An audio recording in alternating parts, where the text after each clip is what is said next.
Hi, I'm Ford Sanders, and welcome to our look back at Pride Month 2024 right here in Austin. June is the month that communities across the U.S. and around the world commemorate the contributions of lesbian, gay, bisexual, and transgender culture and community, and to recognize the impact they have had on history. We'll look at news stories that captured the positive spirit of Pride. Along the way, we'll uncover some fascinating history as we view the challenges, setbacks, and victories in the long quest for equal rights for all. But first, KVUE's Yvonne Nava highlights an Austin nonprofit organization that's been around for nearly 35 years. Out Youth gives LGBTQ+ teens and their families a place where they are loved, acknowledged, and accepted exactly as they are. You gotta put some Meet Axel, a teenager who loves being creative, whether they're making bracelets or constructing wigs for cosplay. Axel likes to think outside the box, but it's inside these four walls, in this blue house off East 49.5 Street, where they feel most comfortable. I come from the country, so over there it's a little bit more reserved, but over here I'm like definitely very relaxed, so on and so forth. So I guess you could say Out Youth is like the one day of the week of like a breather in a way. You know, when Out Youth started in 1990, we didn't publish our address. The only way to figure out where we were was to call. And you had to prove yourself. You had to prove that you meant us no harm in order to get the address. Jaren Holbrook-Janeway is the Director of Programs and Operations at Out Youth, a place that provides a supportive environment where teens like Axel can socialize. It's very nice to just kind of have a adult there just to kind of listen to you and say, this is a good idea, this isn't a good idea. And that's where we specialize, to make them feel part of a family. A family where you can open up and talk about whatever you'd like, participate in workshops, showcase your artwork, or maybe even spend time reading from their expansive library filled with LGBTQ books. We depend on social, emotional learning, storytelling, friendships. So what I do is not therapy, but perhaps it's therapeutic in its own way. Out Youth has recently expanded its reach. They now have a pre-teen program for 9 to 12-year-olds, a teen program for 13 to 17-year-olds, a young adult program for 18 to 23-year-olds, and they all meet on different nights of the week. Out Youth stays busy. They recently attended Round Rock Pride, held their annual teen prom, and more projects are in the works. We're about to launch an entire media arts program to teach youth how to make their own videos, podcasts, songs, music, video games, as a way to share their stories with the world. In a world that can sometimes be unaccepting and unkind, Out Youth says it's there to help teens like Axel feel a lot safer and a little less lonely. Great work there by Yvonne. Well, from teenagers searching for their place in the world to senior adults facing the challenges of old age. I recently caught up with an organization that focuses on helping queer elderly to face the challenges that come with living a long, wonderful life. It's an age of increasing acceptance, but this wasn't always the case. I never heard the word homosexual till I was a junior in college. Richard Rollin Gartner, a performer, a family guy, and a gay man. The 90-year-old spent his time coming into his sexuality as a performer across the Lone Star State, spending more than 3 decades on stages all over, finding the strength to begin to accept who he is. Because you're living in a whole group with a group of people all the time, and half of them are gay. To me, it was just so weird just to hear myself just finally say, so I came out to me. Now, Richard is in his second phase of life, and with the help of a local program in Austin, there's no lapse in exploration, care, and connection. I woke up one day and was just lying in bed, and I said, you know, I don't have a peer group. And it's because my life had been very full of younger people all the time. It's called Rainbow Connections and is part of Family Elder Care, a group aimed at helping older adults. The stigma of aging is particularly harsh. Our community historically has been focused on youth, strength. Dr. Aaron Alarcon is the CEO of Family Elder Care. Ever since I can remember, I've always had a very special place in my heart for older adults. Rainbow Connections makes sure elders in the LGBTQIA+ community aren't left in the dark, a problem Alarcon says can be common across the nation. According to studies, the isolation among LGBTQ+ seniors is twice more intense. For Gartner, the program has become a safe haven, and he wants to let others know this type of support is long-lasting. If I had one word to tell anybody about what life really is, I would have to sing it. The greatest thing you'll ever learn is just to love and be loved in return. So love, that's the word. There was a boy, a very strange, enchanted boy. And that was a fun story to tell. Well, Pride Month is a way to commemorate how members of the LGBTQ+ community have struggled and how the community and their allies continue to fight for civil rights and equal justice. And when it comes to being a person of color and a member of the LGBTQ+ community, the experience can be much different. Here's KVUE's Quita Culpepper. A sweaty crowd stands in line outside Playland Skate Center, beaming with pride. Ready to let the good times roll and hit the floor for a celebration of LGBTQIA+ history. It's Rainbow Skate Night, and hundreds, including Mario Brown, I know it's not easy for a lot of Black queer people out there, have rolled out to see and be seen. Brown's life, being Black and queer, has been an interesting journey. And like others, he's learned to carefully navigate this fast-moving world and glide past any potential pitfalls. I like to travel a lot, so I always have to see if they're accepting of Black people, and B, if they're accepting of queer people. Brown, like other queer people of color, spent years wrestling with his sense of self and his community. In the Black church especially, so I didn't come out until I was later because I was very afraid how the Black elders were going to react to it. But again, I was very lucky that my parents and my friends, I had them. Not everyone can say that. It's a story all too familiar. If you're queer, make some noise. To Amber Davenport. Being Black and being queer is kind of like something to look down on. People view Black males as a strong individual. Some football players, basketball players, that wasn't my thing. I came into my own shortly after my aunt passed away when I was in middle school. She was my biggest supporter. She was the one that let me know that it's okay to be feminine. If we're going to be on the news, then I want to look right tonight, right? And Davenport knows the battle against homophobia and racism, even in the gay community, I've encountered it too. Isn't going away.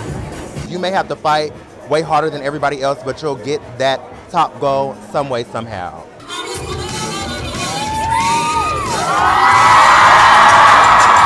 For Davenport and Brown, the essence of who they are and how the world sees them gives them strength to continue fighting for equity and equality.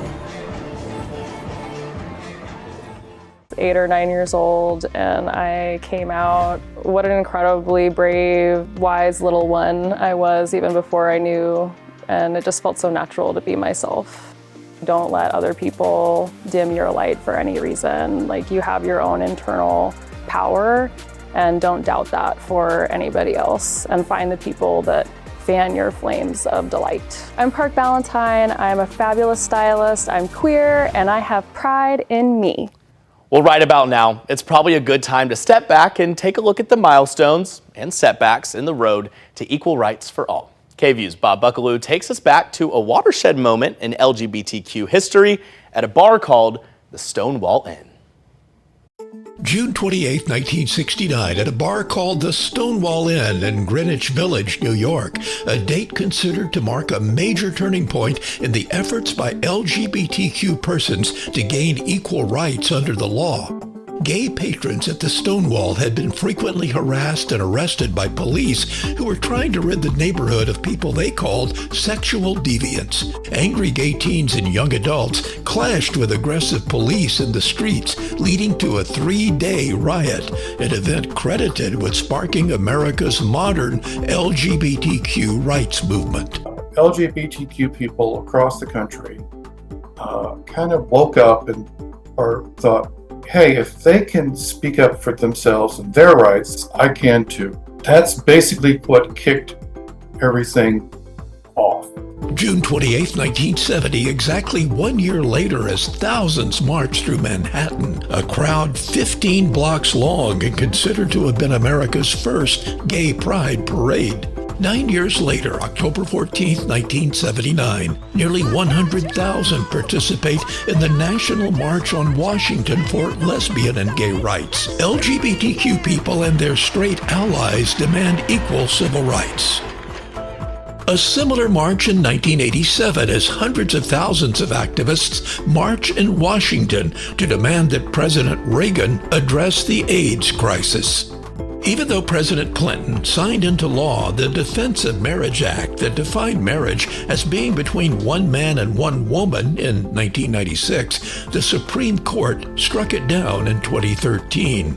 Then, 2 years later, June 26, 2015, the U.S. Supreme Court declares same-sex marriage legal in all 50 states. Those are just a few of the major developments from a 55-year-long march to equality since Stonewall, as many Americans find reason this June to celebrate Pride Month. Bob Buckaloo, KVUE News. You just heard it there in Bob's report. We mentioned the Marriage Equality Act, that landmark decision by the U.S. Supreme Court in 2015 that legalized same-sex marriage. Recently, in Travis County, the anniversary of that decision was celebrated in a very special way. Here's KVUE's Adam Bennett. On East 16th Street in Austin, inside the cathedral, with this ring, a 4-year engagement. We planned this in 6 days. Became a lifelong commitment. I now formally pronounce you wife and wife. For Sarah and Liliana Hernandez. We can breathe now. They tied the knot Saturday in front of their 3 kids, including one soon to be stationed far away. We wanted to be able to have all 3 of the kids here with us to celebrate, and what better way to do it than in June. It's one of several free weddings Travis County Judge Denise Hernandez is hosting during Pride Month. In 2019, I was getting ready to marry my wife, and we actually experienced a lot of discrimination. We were actually denied from a venue for being an LGBTQ couple here in Texas. So after taking office last year, Judge Hernandez wanted to create a safe wedding space for all couples. She asked the cathedral's owner and founder, Monica Ceniceros, it was an automatic yes, to provide the space. It's an easy representation of what we stand for as a business. Vendors donated food, drinks, and gifts. It is about love at the end of the day. Like these keepsake keychains by TK Tunches with Las Ofrendas. I'm also a queer woman, and I know the importance of these days. Days made possible by a U.S. Supreme Court ruling. It's one many, including Judge Hernandez, never thought they'd see. And it was a moving experience. We cried a lot. We laughed a lot. Did you see that? 9 years later, she's part of the collaboration celebrating love and inclusivity. There are people out there that care and will love you. And reflecting that message back to the community. In East Austin, Adam Bennett, KVUE News. I'm here to talk about the importance of queer representation in film and media. Film, in particular, is a really powerful tool for empathy. Someone might watch a film and understand the experience of a queer individual, understand why that individual is supportive of marriage equality or gender-affirming care. Films and stories can make people understand what those issues actually are. I'm Pija Raval, I'm queer and a filmmaker, and I have pride in me. Next, KVUE's Jessica Chaw introduces us to a unique thrift store in Austin where 100% of its sales go to the nonprofit organization known as Project Transitions, which has provided hospice care and housing to people living with HIV since 1988. Welcome to Top Drawer Thrift. In this thrift store, you can find a little bit of everything. Household tools to artwork and clothing. Bits and bobs. Every time I come in here, I find something I do not need, but I have to have. Even community. The employees here are wonderful. They feel almost like family. But Top Drawer is so much more than a thrift store. Shop here, donate here, volunteer here. It saves lives, and it saves the lives of our neighbors. Store manager Ben Zimmerman says the store actually raises money for a nonprofit called Project Transitions.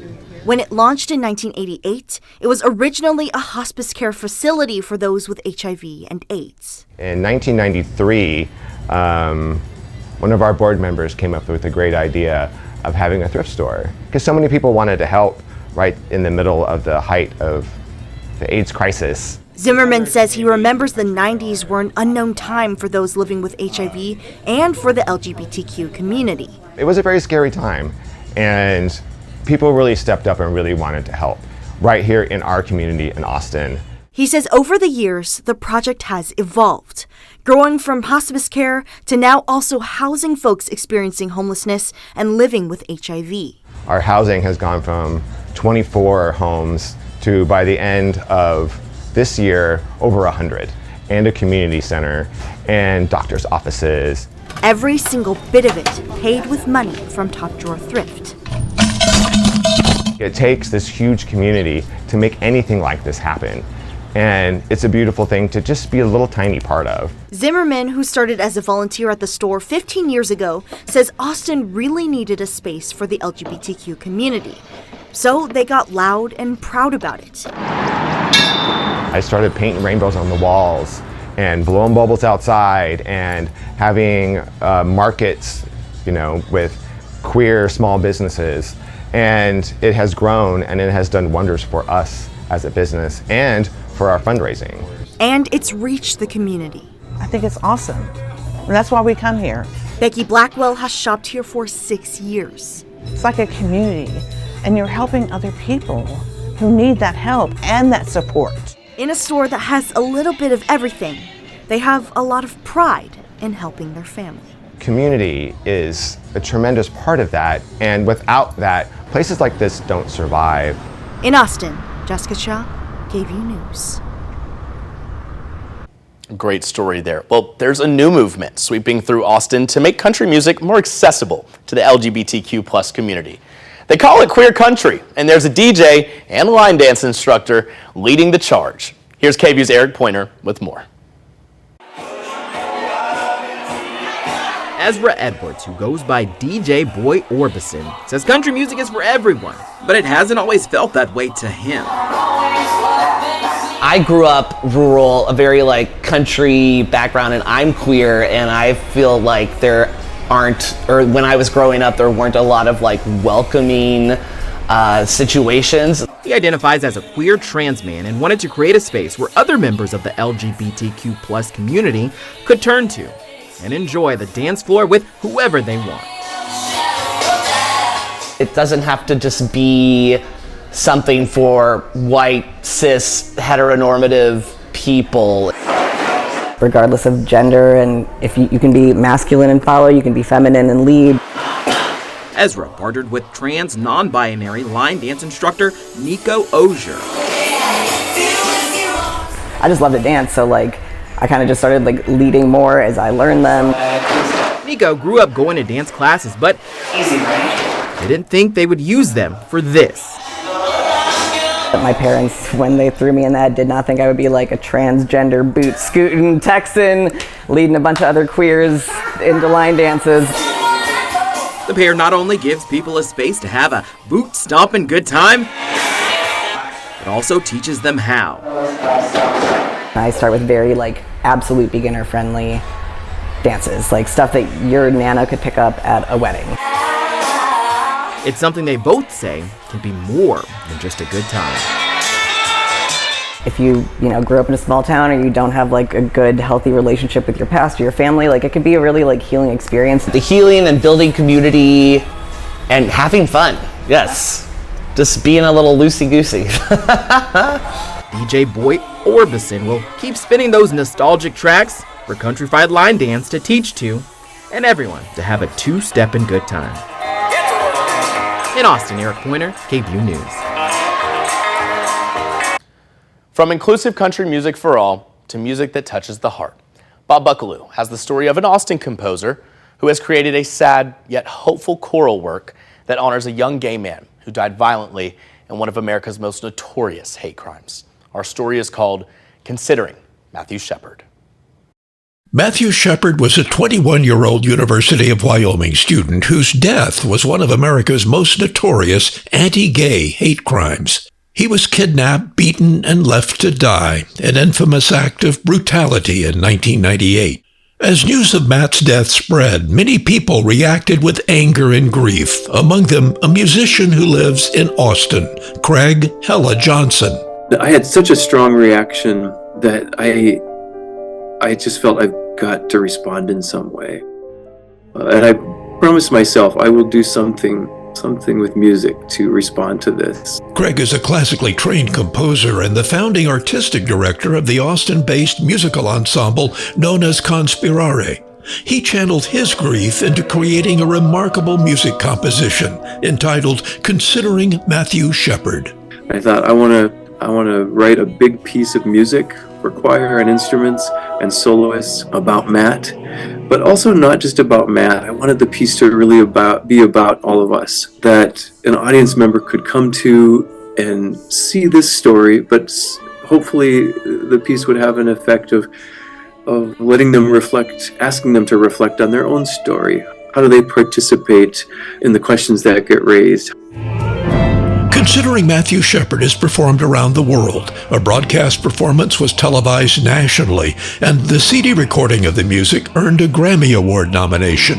Oh, every week I get a few emails, always from people who are being impacted by the piece, so it's extraordinary. I'm very touched and humbled by it all. Considering Matthew Shepard returns to Austin in October as Conspirare performs at Bass Concert Hall, a performance that Craig calls a testament to Matt's memory and a reflection on the power of love. Bob Buckaloo, KVUE News. Incredible music that's for sure to touch the heart. Well, finally, a fun story from KVUE's Shane Hinton. Now, normally Shane is one of our terrific meteorologists, right? But he's a solid reporter, too. Shane tells us about an annual event in Austin that's used as a fundraiser for local charities that help provide healthcare services, along with advocating for the LGBTQ+ community. Well, you've probably heard the cliche, try walking a mile in someone else's shoes. But what if those shoes were 6-inch pumps? 8 Central Texans are trading their sneakers for stilettos in just a few months, all for a good cause. The month of June is bursting with pride, but there's still one iconic event months away. Unite the Fight is the largest LGBTQIA+ gala in Central Texas and one of the largest in the country. Held in Austin and hosted by the Equality Alliance, this event helps fundraise for local charities. So it is AllGo, it is Out Youth, Equality Texas, and Kind Clinic / Waterloo Counseling Center. And all of us are working to support and provide healthcare services as well as advocacy and rights for our LGBTQIA+ community. In true Austin fashion, there's a unique twist to this fundraiser. 8 Central Texans will be raising money over the next several months and ditching their day jobs for an evening to compete as drag queens for the crown of Miss Unite the Fight. I got the opportunity to chat with each of this year's contestants to see what the process has been like so far, along with what they're most excited and nervous about. Obviously, is a wig.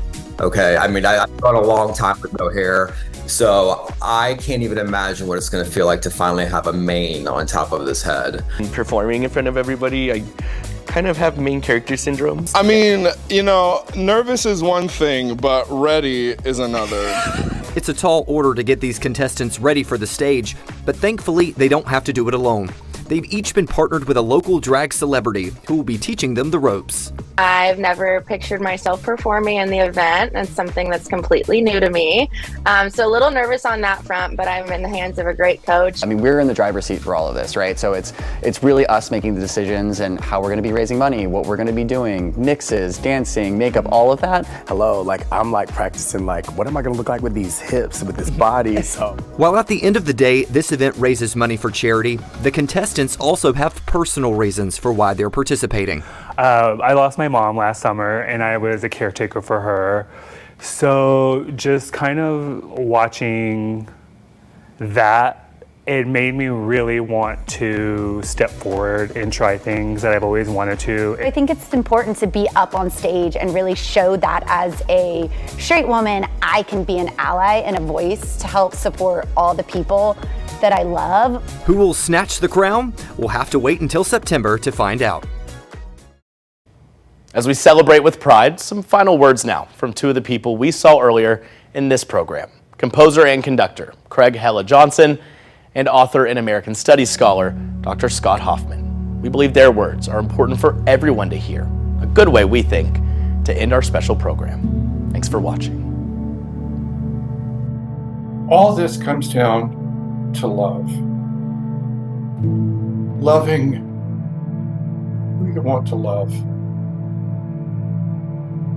And it's not just in terms of partner, a spouse, a boyfriend, a girlfriend. Parents, love your kids. If you have a child who's trying very hard to come out to you, that's your child. Love your child. And recognize that there are other people out there like them who are deserving of your love as well. Well, we all deserve it. Just instead of arguing and fighting and going for the vote, trying to power up your base, it would be really nice, and you can say I'm being a little naive here, but I don't care. Just love everybody. Love one another. I think that's probably the solution to a lot of our problems, and the way our people are being treated is not only let us love one another, but love us and let us love you back. Like, one of the gifts of pride and one of the gifts I feel of being gay is sort of being trained, lifelong training in knowing that it's wonderful to be yourself. You know, however you were created, whatever your unique superpowers are, you know, your unique way of seeing the world, your way of, you know, how tall are you, how you see things, how you hear things, the perspectives you offer from your own experience, it's all to be celebrated. You know, raising each other up beyond tolerance was that word we used to use. It was so terrible, and even acceptance feels so weak. But how about, you know, we grow to embrace each other with all of our differences. Embrace and engage is different than having to like it or always agree with a person or be, embrace is to say, yeah, I am a part of you and you are a part of me. And that's something, the invitation that I celebrate right now. And just want to say, our beautiful city of Austin, let's keep on, keeping the bar high for ourselves, that we want to be a city that lives in these values. It's a great place to be, but this is a vision I have for Austin and for Texas, this big, vast, amazing state. Let's come home to each other,